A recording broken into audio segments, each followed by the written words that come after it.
অন্তর্বর্তী সরকারের প্রথম দায়িত্ব ছিল আওয়ামী লীগকে নিষিদ্ধ করা। আমরা সরকারের ভিতরে সরকারের বাইরে সবসময় সেই দাবি বলেছি, কিন্তু আজকে 9 মাস পরে আওয়ামী লীগ নিষিদ্ধ করলে আমাদেরকে রাজপথে নামতে হচ্ছে।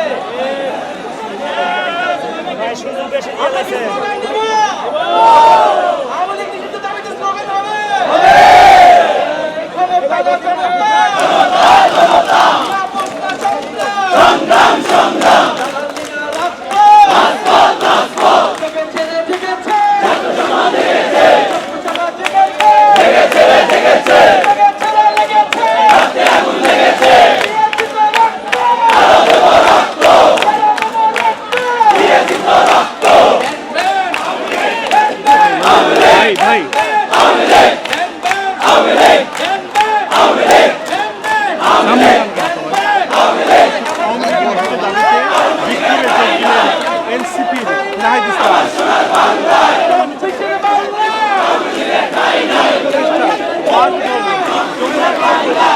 সারা বাংলা খবর